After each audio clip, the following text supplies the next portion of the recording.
அனைவருக்கும் வணக்கம். நான் உங்கள் அக்குபஞ்சர் மருத்துவர் ஐஸ்வர்யா.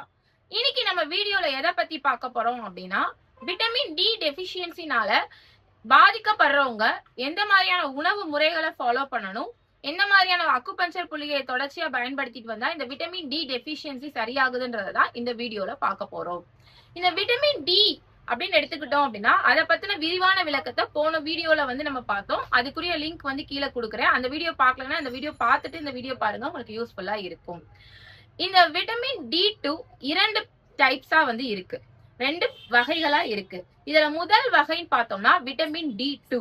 இந்த விட்டமின் D2 பாதிக்கப்படுற நபர்களுக்கு என்ன நோய்கள் ஏற்படும் அப்படின்னா, ரிக்கட்ஸ் அப்படின்ற ஒரு நோய் ஏற்படும். இந்த ரிக்கட்ஸ் அப்படின்றது குழந்தைகள் வளர்ச்சி கம்மியா இருப்பாங்க, எலும்பு வளர்ச்சியே அவங்க உடல்ல இருக்காது, ரொம்ப குள்ளத்தனமா இருப்பாங்க. இந்த மாதிரி நோய்கள் ஏற்படும். அது மட்டும் இல்லாம வயதுக்கேற்ற வளர்ச்சி இல்லைனாலுமே விட்டமின் D2 டெபிஷியன்சின்றதை நம்ம புரிஞ்சுக்கலாம். அப்ப இந்த விட்டமின் D2 டெபிஷியன்சி இருக்கிறவங்களுக்கு என்ன உணவு கொடுக்கலாம் அப்படின்னா, விட்டமின் D2ன்றது எதுல இருக்கு அப்படின்னா காளான்ல தான் இருக்கு. அதாவது இயற்கையா விளையக்கூடிய ஒரு பொருள் எடுத்துக்கிட்டோம்னா காளான், எந்தவித விதையும் இல்லாமல் எதுவும் இல்லாமல் இயற்கை மூலியமா விளையக்கூடிய ஒரு பொருள் காளான். இந்த காளான்ல தான் என்ன இருக்குன்னா விட்டமின் D2 அப்படின்ற விஷயம் இருக்கு. Vitamin D3 deficiency. இந்த விட்டமின் D3 டெபிஷியன்சி எதனால ஏற்படுதுன்னா, நம்ம உடல்ல கால்சியம் உருவாகலனா விட்டமின் D3 டெபிஷியன்சி ஏற்படும்.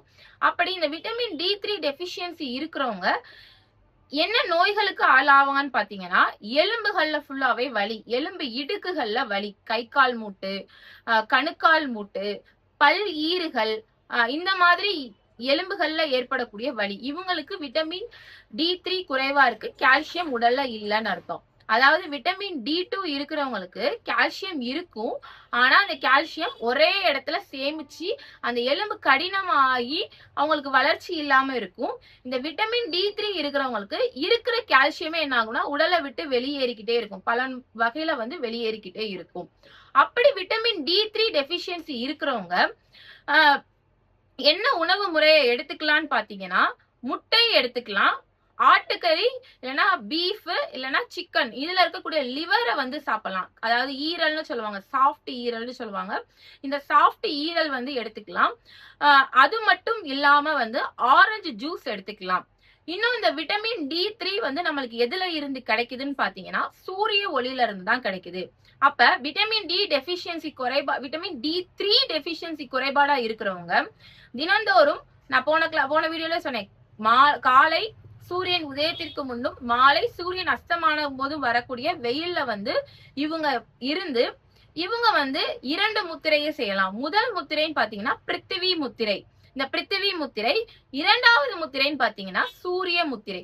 இந்த 2 முத்திரைகளையும் செய்யும் போது அவங்களுக்கு அவங்க உடல்ல இருக்கக்கூடிய கொழுப்பு எல்லாமே கால்சியமா மாறும். ஏன்னா சூரிய முத்திரை பண்ணும் போதே உங்களுக்கு உடல் எடையும் குறையும். ஏன் உடல் எடை குறையும்னா, உடல்ல இருக்கக்கூடிய தேவையில்லாத கொழுப்புகள் ரத்தமா மாறி கால்சியமா மாறும் இந்த சூரிய முத்திரை பண்றது. சூரிய முத்திரை எப்படி பண்ணணும்ன்றதையும் பாருங்க.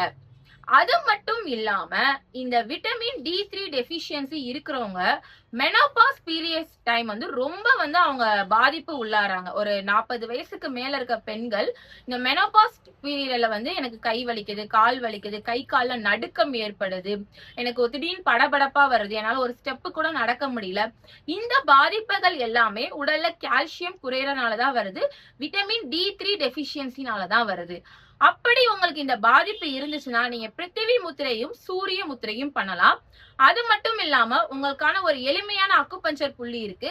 இந்த புள்ளியவும் நீங்க ரெகுலரா பிரஷர் கொடுத்துட்டு வந்தீங்கன்னா நீங்க மெனோபாஸ் டைம்ல இருக்கிற எல்லா பிரச்சனையில நீங்க விடுபடலாம். அது மட்டும் இல்லாம நீங்க கை கால் இடுக்குகள்ல வலி இருந்தாலுமே இந்த விட்டமின் D3 டெபிஷியன்சி D2 டெபிஷியன்சிக்குனாலுமே இந்த ஒரு புள்ளியை நீங்க பயன்படுத்தினாலே போதும். இது ஒரு மல்டி விட்டமின் பாயிண்ட் உங்கள உடல்ல ஏற்படக்கூடிய எல்லா ப்ராப்ளமையும் சரி பண்ணும். இந்த புள்ளி எங்க அமைந்திருக்குன்னு பாத்துட்டீங்கன்னா, நம்ம உடல்ல நம்ம கையில நம்ம சொல்லுவோம்ல பாம்பு விரல்னு சொல்லக்கூடிய நடு விரலோட உச்சியில தான் இந்த பாயிண்ட் இருக்கு. இந்த புள்ளியை நீங்க என்ன பண்ணலாம்னா இந்த மாதிரி பிரஷர் கொடுக்கலாம். அப்படி இல்லைன்னா இப்படி இந்த புள்ளியை அழுத்தம் கொடுக்கலாம். அதாவது இப்படி அழுத்தமும் கொடுக்கலாம், இல்லனா இந்த மாதிரியான பிரஷர் கொடுக்கலாம். இதை என்ன முத்திரைன்னு சொல்லுவோம் அப்படின்னா ஆகாய முத்திரைன்னு சொல்லுவோம். அதாவது ஆகாய பூதம் சார்ந்த முத்திரை. அப்ப உடல்ல ஏற்படக்கூடிய இந்த விட்டமின் D3 டெஃபிஷியன்சியை இது வந்து சரி பண்ணும். இந்த புள்ளியோட பெயர் வந்து P9 சொல்லுவாங்க. இது வந்து ஒரு மல்டி விட்டமின் பாயிண்ட். நம்ம எல்லாருக்குமே சுகர் டெஸ்ட் எடுத்துறாங்க, இல்ல ஏதோ ஒரு டெஸ்ட் பிளட் டெஸ்ட் எடுக்கிறாங்கன்னா என்ன பண்ணுவாங்கன்னா இந்த நடு விரல தான் பிளட் குத்தி எடுப்பாங்க. ஏன்னா இந்த இடத்துல தான் என்ன இருக்கு, விட்டமின் உருவாக்கம் இருக்கு. சோ இந்த புள்ளியை என்ன பண்ணலாம்னா பிரஷர் கொடுக்கலாம். இந்த புள்ளி என்ன பண்ணலாம்னா பிரஷர் கொடுக்கலாம். அதோட இமேஜ் உங்களுக்கு மேல கொடுத்திருக்கோம். இதை பார்த்து நீங்க இந்த புள்ளியை பிரஷர் கொடுத்தீங்கன்னா நீங்க விட்டமின் D3 பிரச்சனையில இருந்தும் தப்பிக்கலாம். மெனோபாஸ் டைம்ல ஏற்படக்கூடிய கை கால் நடுக்கம் வலியில இருந்தும் நீங்க தப்பிக்கலாம். இது போன்ற அழகான தகவல்களை நீங்க தெரிஞ்சுக்கிறதுக்கு நம்மளோட யூடியூப் சேனலை ஃபாலோ பண்ணுங்க. உங்களுக்கு நிறைய தகவல்களை கொடுத்துக்கிட்டு இருக்கோம்.